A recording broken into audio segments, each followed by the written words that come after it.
like Mike talked about, we're moving into a new series here. And he came up to me and asked me if I'd be willing to introduce the series of where we're going.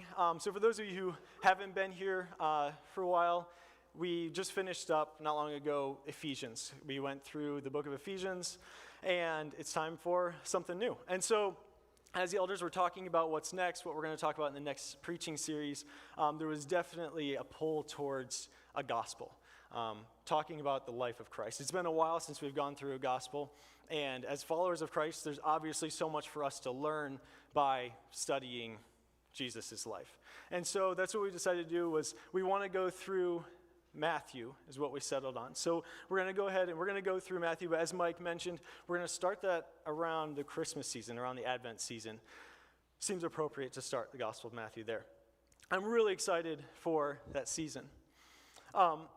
But before we get there, we just decided we really wanted to spend some time setting the stage for Matthew. There's so much in Matthew, so much for us to learn, but if we appropriately set the stage, if we approach it in the right way, with the right understanding, there's even more for us to gather, so even more for us to learn and then apply. So the Gospel of Matthew, one thing that's really important for us to understand is Matthew lived with Jesus, right? He walked with Jesus. Now, when he wrote his gospel, he didn't just go and compile a bunch of random events. He just wasn't just like, oh, I remember this one time when I was with Jesus, and I remember this one time he putting it together. But Matthew had a vision, he had a purpose, and he had a message for his gospel. And he compiled it in that way, and he told it in that way. And he wanted his readers, both then and his readers now, us, to understand that message that he had.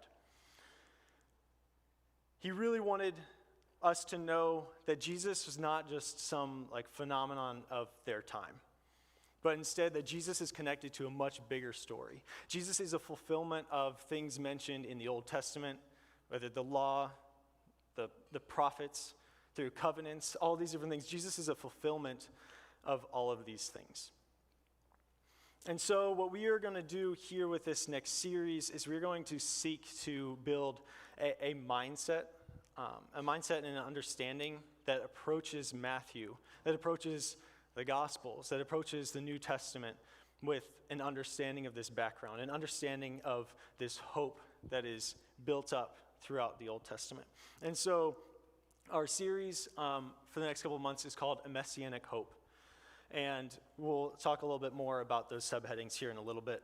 But we're talking about a messianic hope. Messianic meaning Messiah, Jesus the Messiah, the anointed one, the one who has been selected for a reason, for a purpose. So, for the next couple of months, we're going to talk about this. We're going to talk about the Messiah, about this messianic hope, this eager expectation for a person to fulfill God's promises that he has made throughout the Bible. It's easy for me to go and read a gospel account, to read a letter from Paul, and to isolate that passage and just try to just figure out what it's saying. But there's so much more for me to learn. There's so much more for all of us to learn when we can understand the bigger context, the bigger picture of what here Matthew is living in. The context that he's living in, the history that his people have. Just this fuller story for us to understand. It's not that we can't understand truths when we don't understand this whole background. We can definitely apply things to our lives, but there's a much fuller understanding for us if we would just go and be diligent to study. So, there's this message of hope in the Old Testament, and we're looking for that. We're going to see this message of hope that runs throughout the Old Testament. And hopefully, through seeing that, we're going to see a message of fulfillment that runs throughout the New Testament. Now, when the entire Bible is put before us, or the entire Old Testament is put before us, and it says, here, go and find this, that can be really difficult, kind of like a daunting task of okay, that's a lot. There's a lot for me to go through, a lot of stories, right? A lot of people, a lot of lessons to be learned, okay? And so it can be really difficult to sort through all of that and come away with this clear picture, right? This theme that's running throughout. I mean, think about it. It's covering thousands of years, right? And depending on the Bible you have with you, it might even cover thousands of pages in that book. right? So there's this huge section of the Old Testament that we are easily overwhelmed with when it comes to studying it in preparation for understanding the New Testament. And that was the same case for us when we were talking about this series.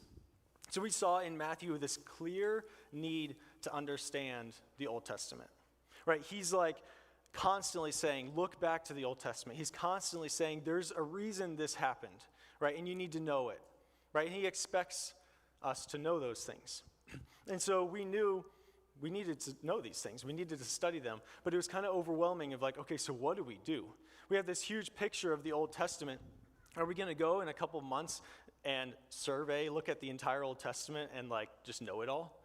Like that's not going to happen, right? It seemed like an impossible task, something that we couldn't possibly do.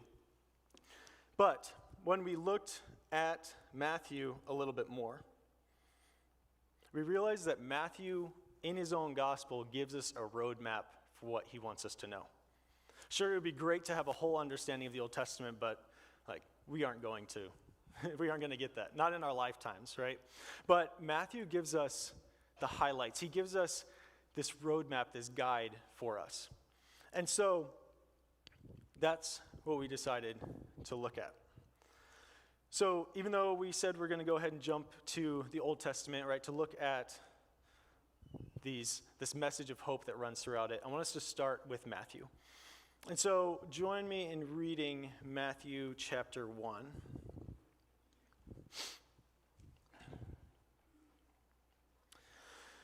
The book of the genealogy of Jesus Christ, the son of David, the son of Abraham. Abraham was the father of Isaac, and Isaac the father of Jacob, and Jacob the father of Judah and his brothers, and Judah the father of Perez and Zerah by Tamar, and Perez the father of Hezron, and Hezron the father of Ram, and Ram the father of Amminadab, and Amminadab the father of Nahshon, and Nahshon the father of Salmon, and Salmon the father of Boaz by Rahab, and Boaz the father of Obed by Ruth, and Obed the father of Jesse, and Jesse the father of King David. And David was the father of Solomon by the wife of Uriah, and Solomon the father of Rehoboam, and Rehoboam the father of Abijah, and Abijah the father of Asaph, and Asaph the father of Jehoshaphat, and Jehoshaphat the father of Joram, and Joram the father of Uzziah, and Uzziah the father of Jotham. Jotham the father of Ahaz, and Ahaz the father of Hezekiah. Hezekiah the father of Manasseh, and Manasseh the father of Amos. Amos was the father of Josiah, and Josiah the father of Jeconiah and his brothers at the time of the deportation to Babylon. And after the deportation to Babylon, Jeconiah was the father of Shealtiel, and Shealtiel the father of Zerubbabel, and Zerubbabel the father of Abiud, and Abiud the father of Eliakim, and Eliakim the father of Azor, and Azor the father of Zadok, and Zadok the father of Achim, and Achim the father of Eliud, and Eliud the father of Eleazar, Eleazar the father of Matan, and Matan the father of Jacob, and Jacob the father of Joseph, the husband of Mary, of whom Jesus was born, who is called Christ. So all the generations from Abraham to David were 14 generations, and from David to the deportation to Babylon, 14 generations, and from the deportation to Babylon to the Christ, 14 generations. Oh, more of that, yeah. There's more of that coming, so be prepared. Hopefully I brought enough water. No. So Matthew here traces Jesus back through his genealogy, right? Through his ancestry, through the exile to King David, all the way back to Abraham, the father of the Hebrews, right? He gives this mighty picture of Jesus' history. Now, when we read this, we should notice some things. Some things should stand out to us, right? So if we've been in the church for a while, or for Matthew's readers, if they're Jewish people, so they definitely have certain things in this genealogy that stick out to them. And so a few of the things that should stand out to them are maybe some of these like proud moments, right? There are these important people who are mentioned. We have like Abraham, Isaac, Jacob, David, and Solomon, and other kings are all mentioned. And so they're thinking, they're listening to, or they're reading this gospel, and they're like, yes, these are people we want in the genealogy of our leader. These are the people we want in the genealogy of our Messiah. Okay, so that's really cool definitely see why Matthew highlighted those people. But then there are also some strange mentions that he has, maybe some not so proud moments. He mentions Tamar, Rahab, Ruth, and Bathsheba. So these mentions are strange in a couple ways. First, most ancient genealogies would only go through the father's line. So women usually weren't in a genealogy unless there was some specific instance or some really important person. Okay? But then second, and the more surprising reason, is that basically all of these names bring back, in a sense, kind of like shameful pictures of Israel's past. Whether that is sexual immorality, murder, or the inclusion of Gentiles, outsiders. And so it's really, really, really weird that Matthew highlights these people and even takes an effort to step outside and highlight these people in his genealogy. But this brings us to a really powerful message right at the beginning of Matthew's gospel. He sets the stage for something that he's going to carry throughout. And that's that the gospel is for all people. In Matthew's genealogy, he highlights these people because the gospel is not just for righteous Jews, but it's for all people of all time. And now this is really important for Matthew, because remember who Matthew is. Okay, Matthew is not some righteous Jew, right? He was this Israel betraying tax collector. Matthew was just as desperate as those mentioned. He needed a gospel, he needed a message that was for people who weren't righteous Jews. And so, right off the bat, we see these people, these names that are filling our minds with pictures. Good pictures, bad pictures, but this is the history of the Messiah. One other thing that is interesting is what Matthew says in verse 17. Okay, so he had all these different names that he listed, and then he goes to verse 17. I'm going to go ahead and read that, and it says, "So all the generations from Abraham to David were 14 generations. And from David to the deportation to Babylon, 14 generations. And from the deportation to Babylon to the Christ, 14 generations."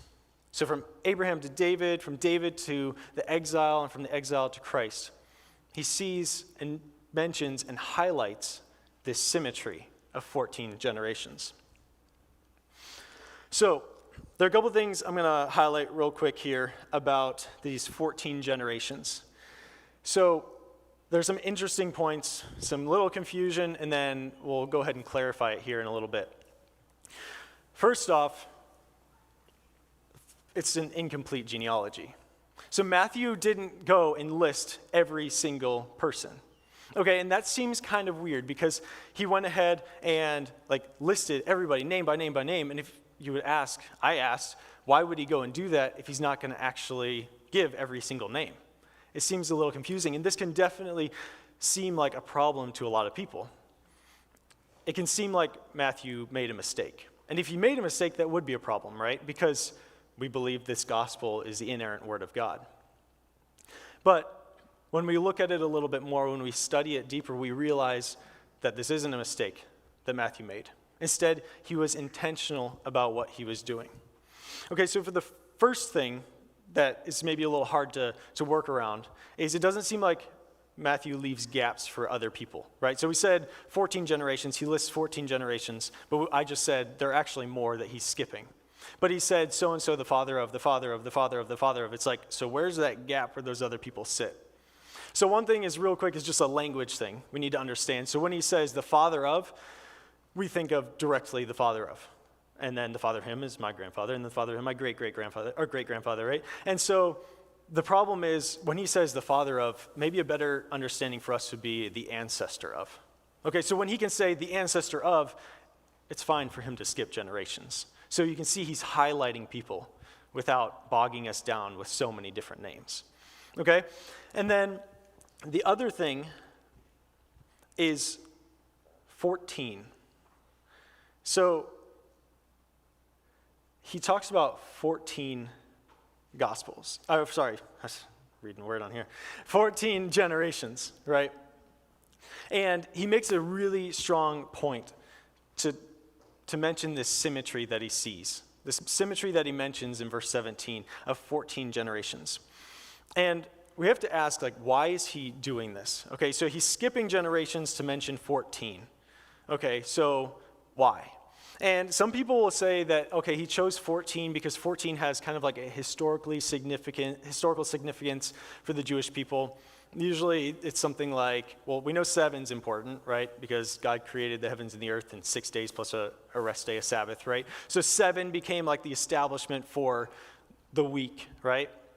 And so 7 was a really important number. So some people are like, well, it seems like 14 became important because it's double 7. And like, it's like a bit of a stretch, right? So it's like, okay, I could see maybe he did something with 14 to strengthen his argument, but I think we shouldn't get bogged down on the number 14. Instead, I think what's really important and what he's highlighting here is the symmetry. He's saying, here's a section, here's a section, here's a section. He's highlighting 3 main eras, 3 main periods or times in Israel's history that give us a mindset and something that Matthew wants his readers to walk forward to the rest of his gospel with these different things in their minds. So we'll get to that here in a second. So these 14 generations divide the history into these 3 eras: Abraham, David, and the exile. Each of these periods is important for the history of Israel for a different reason. And these importances of these eras, this importance sets the stage for a time where a mindset was shifted, where people were thinking in a certain way. And Matthew wants us to see that.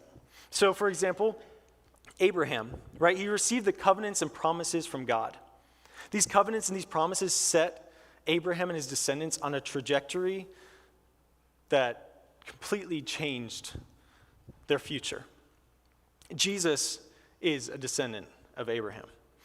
Abraham was told by God that his people would become a great nation and that he would become a blessing to all nations.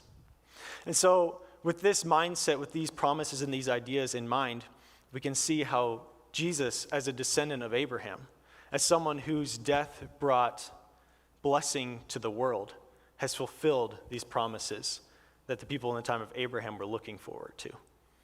Right? Someone who would bless all nations, someone a descendant of Abraham, who would be a blessing to all nations. David was a king after God's own heart, right? But David made mistakes, right? He's far from perfect. But he was probably the best of the kings. And God made promises to David. God told David, your kingdom would have no end. The thing is, David knew he was going to die. He knew his son Solomon was going to die as well. But God had planned a distant descendant of David, someone who eventually would reign and whose throne would not end. And so throughout this time, this era of the kings, this message, this thought that people have is, okay, not David. No, not Solomon. How about the son? Or the son? They're constantly looking, oh, is this the one who's going to be the king whose throne doesn't end? But they're constantly left waiting without an answer. But Jesus, descendant of David, is king, and his throne does not end, will not end. In the exile, that was a huge mind shift. This was a traumatic period for the people of Israel. They were removed from their land, from their temple, taken away from what God had promised to them as essentially an eternal promise, and put in a position where it could be easy to lose hope. But God's message to them through the prophets was that I'm going to bring you back. I'm going to redeem you as my people. I'm going to take you back to the land. I'm going to give you a Messiah, a king, a ruler who will lead you, right? And not only that, but God even promised to them, I will give you one heart. I will put my spirit within you. And so, throughout this time of the exile, again, we're pointed to this new idea of hope, of this Messiah who's going to come. So, I believe that with this symmetry that Matthew just gave of the 14, the 14, and the 14, he's wanting us to see these eras. And what I just gave you was just like a taste, just a scratch of the surface of what I think what Matthew is thinking about, what he wants us as his readers to think about. There's so much in there of those different names that he listed, so many stories, so much anticipation and expectation for Messiah that he wants us to see right before he introduces Jesus. And so, put yourselves in their shoes for a second. Imagine yourself as Matthew or somebody who's reading his gospel in the first century. During those, say it was 2 minutes that you read or you hear that genealogy, your mind is filled with all these stories, all these different people, all these different events. Those people, they could feel what Abraham felt. They were so just into the story. That was part of their story. They could feel what Abraham felt. They could taste and desire the things that David did, right? And they could long for freedom from exile, from oppression, just like their ancestors did in the exile. Because those people that are mentioned in that genealogy, those are their people, right? That's their story. So they're living this, and when they're told these people's names, there's so much that they're just thinking about. There's so much that they're just dwelling in. And so Matthew's message to them, he says, here are all these people. I want you thinking about these people, about your story. And he says, but wait a second. I'm going to introduce someone here in a second. He says, this person I'm about to introduce, this is your Messiah. This is your God. And so, I'm going to ask you to join me in an exercise right now. So this exercise is something that probably has never been done in a church service before. Okay? Sounds really like sketchy, like hold on now. Okay, so I got the applause earlier, so this is like set the stage great for this. So we avoid genealogies like crazy, right? We're just like, okay, I don't know what they're talking about. We just like breeze past them. Like, I'll do that in the Bible, right? And then we'll like we were talking about for this series, like it's easy to like skip through it and get to the good stuff. Like even in the Gospel of Matthew, like 17 verses, like we just like skip right through because we're like, I don't know what they're talking about. So the problem is there's so much there. And Matthew, as we just talked about, Matthew is trying to give us a mindset going forward. And so what I'm going to do is I'm going to read genealogy for the second time in one service. So we're going to go back and I'm going to read that genealogy again. I would love to know if this has ever happened before. But if it has, don't send me a link to that message because I probably don't want to hear the genealogy, right? All right, so I'm not going to put it up on the slide. Just listen. And so during this time when I'm reading, okay, I don't know half the people in this genealogy. Probably 2/3, I don't even know. And most of the rest of them, I don't know much about their stories. But the thing is, there are people in this genealogy, there are people whose names are going to come up that I can relate to. And that I've grown up knowing these stories and hearing them, that my mind can be filled with these thoughts. That I can vicariously, through them, live out these experiences and these stories that I know, right? So I can be in their shoes. And so what I'm challenging you all to do is to put yourself in the shoes of Matthew writing his letter, or in the shoes of the person reading his letter in the first century who has these ancestors as just intimate members of their family. Put yourself in their shoes. Think about these stories and dwell on them. Matthew's genealogy of Jesus. The book of the genealogy of Jesus Christ, the son of David, the son of Abraham. Abraham was the father of Isaac, and Isaac the father of Jacob, and Jacob the father of Judah and his brothers, and Judah the father of Perez and Zerah by Tamar, and Perez the father of Hezron, and Hezron the father of Ram, and Ram the father of Amminadab, and Amminadab the father of Nahshon, and Nahshon the father of Salmon, and Salmon the father of Boaz by Rahab, and Boaz the father of Obed by Ruth, and Obed the father of Jesse, and Jesse the father of King David.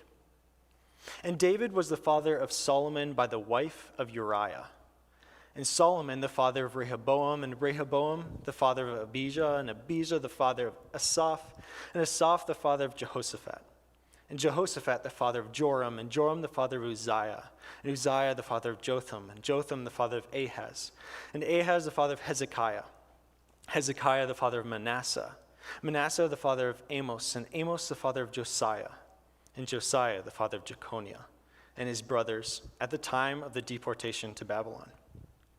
And after the deportation to Babylon, Jeconiah was the father of Shealtiel, and Shealtiel the father of Zerubbabel, and Zerubbabel the father of Abiud, and Abiud the father of Eliakim, and Eliakim the father of Azor, Azor the father of Zadok, and Zadok the father of Achim, and Achim the father of Eliud, and Eliud the father of Eleazar, and Eleazar the father of Matan, and Matan the father of Jacob, and Jacob the father of Joseph, the husband of Mary, of whom Jesus is born, who is called Christ.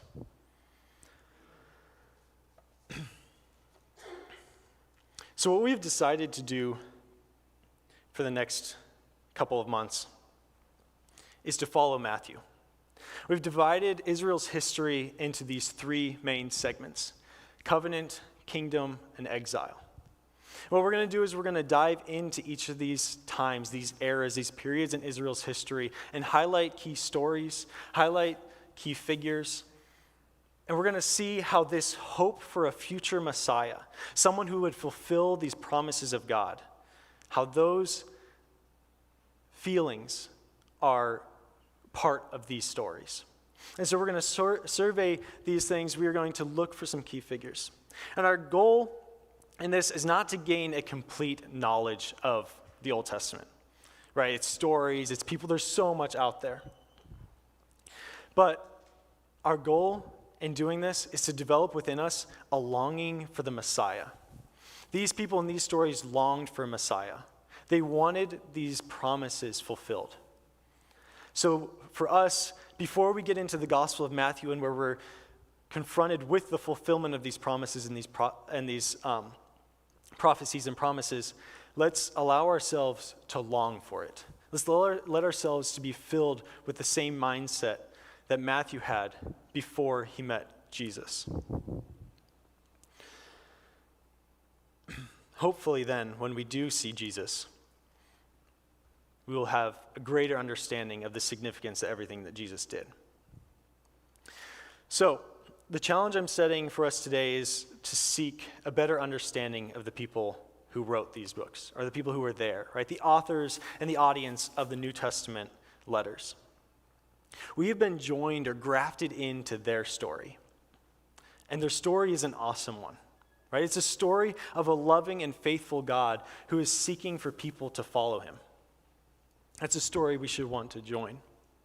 So let's remain faithful to the faithful God, right? Let's keep hope, right? Because our God has made promises and we know he's going to keep them. Israel's story, though, as we will see, has plenty of examples of people who lost hope along the way, who decided instead that they would seek after man's wisdom and man's understanding instead of God's understanding and God's promises. For example, we have Abraham and Sarah, right, who didn't think God was able to give them a descendant in their old age, even though God had promised over and over again that he would. Or how about the Israelites in the wilderness who, after God had just performed miracles to get them out of Egypt, wanted to go right back, right, to be slaves again. Or just the whole time the people were in the land of Israel, all the times that they were enticed by the foreign nations and these false gods for prosperity, for peace, this lie, right, this constant just distraction. But not all of the people in Israel's history lost hope. God raised up leaders, kings, and prophets to instruct the people back to following this faithful God. So just the same person, Abraham, right, who had lost hope before, he also had encountered a faithful God, so much so that he was willing to offer up his son Isaac when he was commanded. Or how about Moses, who persisted in leading those rebellious people in the wilderness when they were crying out against his God? Or Joshua and Caleb, who trusted that God would get them into the land he had promised, even if they had to face giants? David challenged Goliath with a sling and stones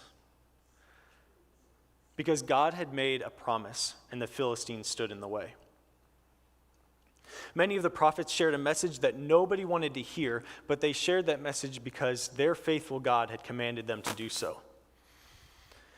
And some of the Jews in exile withstood trials and threats of death when those foreign nations commanded them to disown the one true God. And so the challenge for us is to follow in the footsteps of those faithful Israelites, to seek out their story and their message of hope that points forward to Jesus Christ. But this exercise of finding this message of hope for a Messiah is not always simple. We were talking, Mike and I were talking the other day about this and how it can be really difficult to find this message of hope in the midst of all of these crazy stories, right? Some of them good, some of them bad, and then a lot of more genealogies and things like that, right? And it's hard to find this message of hope. And so Mike suggested a way to simplify it is that we look for the thread, is what he said. And so I pictured, when he said that, I pictured this big piece of fabric, right? This giant piece of fabric, but that there's this single lone thread that's woven throughout that fabric that points us to Jesus.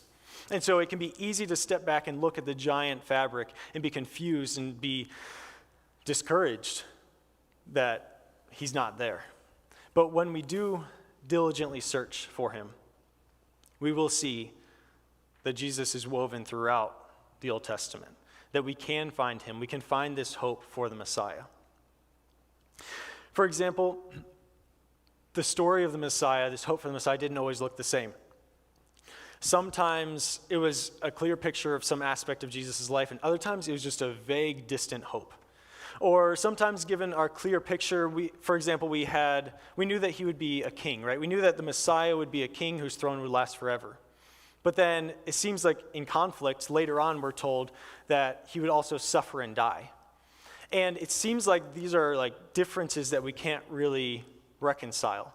But when we are confronted with the gospel, when we read through Matthew and the other gospels, we see that Jesus miraculously does bring all of these things together. All these different threads of hope he brings together in his life and what he accomplished. And this idea of Jesus bringing to fulfillment this messianic hope is not unique to Matthew. I know we're talking about Matthew, we're going to see it a lot in Matthew, and we're going to be directed to the Old Testament the way that Matthew directs us. But throughout the New Testament, throughout the different authors and what they wrote, they're constantly referencing the same idea, that Jesus is a fulfillment of the promises God had made in the Old Testament. And so I want to give one final example. It's another thing I'll be reading for a little bit. So I'm asking you to do the same thing that we did before. Just sit back, think about the stories and these people who are mentioned. I'm going to be reading a section of Hebrews chapter 11. Talking about all of these people and their lives, it says, "These all died in faith, not having received the things promised, but having seen them and greeted them from afar, and having acknowledged that they were strangers and exiles on the earth. For people who speak thus make it clear that they are seeking a homeland. If they had been thinking of that land from which they had gone out, they would have had opportunity to return. But as it is, they desire a better country, that is, a heavenly one. Therefore, God is not ashamed to be called their God, for he has prepared for them a city. By faith, Abraham, when he was tested, offered up Isaac. And he who had received the promises was in the act of offering up his only son, of whom it was said, 'Through Isaac shall your offspring be named.' He considered that God was able even to raise him from the dead, of which, figuratively speaking, he did receive him back. By faith, Isaac invoked future blessings on Jacob and Esau. By faith, Jacob, when dying, blessed each of the sons of Joseph, bowing in worship over the head of his staff. By faith, Joseph, at the end of his life, made mention of the exodus of the Israelites and gave directions concerning his bones. By faith, Moses, when he was born, was hidden for 3 months by his parents, because they saw that the child was beautiful, and they were not afraid of the king's edict. By faith, Moses, when he was grown up, refused to be called the son of Pharaoh's daughter, choosing rather to be mistreated with the people of God than to enjoy the fleeting pleasures of sin. He considered the reproach of Christ greater wealth than the treasures of Egypt, for he was looking to the reward. By faith, he left Egypt, not being afraid of the anger of the king, for he endured as seeing him who is invisible. By faith, he kept the Passover and sprinkled the blood so that the destroyer of the firstborn might not touch them. By faith, the people crossed the Red Sea as on dry land, but the Egyptians, when they attempted to do the same, were drowned. By faith, the walls of Jericho fell down after they had been encircled for 7 days. By faith, Rahab the prostitute did not perish with those who were disobedient, because she had given a friendly welcome to the spies. And what more shall I say? For time would fail me to tell of Gideon, Barak, Samson, Jephthah, of David and Samuel, and the prophets, who through faith conquered kingdoms, enforced justice, obtained promises, stopped the mouths of lions, quenched the power of fire, escaped the edge of the sword, were made strong out of weakness, became mighty in war, put foreign armies to flight. Women received back their dead by resurrection. Some were tortured, refusing to accept release, so that they might rise again to a better life. Others suffered mocking and flogging, and even chains and imprisonment. They were stoned. They were sawn in two. They were killed with a sword. They went about in skins of sheep and goats, destitute, afflicted, mistreated, of whom the world was not worthy, wandering about in deserts and mountains and in dens and caves of the earth. And all these, though commended through their faith, did not receive what was promised, since God had provided something better for us, that apart from us they should not be made perfect. Therefore, since we are surrounded by so great a cloud of witnesses, let us also lay aside every weight and sin which clings so closely, and let us run with endurance the race that is set before us, looking to Jesus, the founder and perfecter of our faith, who for the joy that was set before him endured the cross, despising the shame, and is seated at the right hand of the throne of God. These people that were mentioned in Hebrews 11 did not have what we have. They had this picture of a distant hope of a future Messiah who would fulfill promises. But we live just like Matthew lived and the readers of his gospel lived in a time of fulfillment, because Jesus has come and he's fulfilled these promises.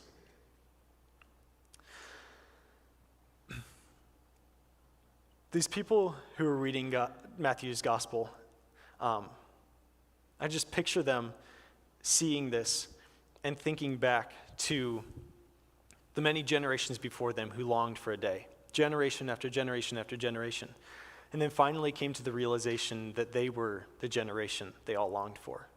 And I can't even imagine the excitement that they probably felt in that moment.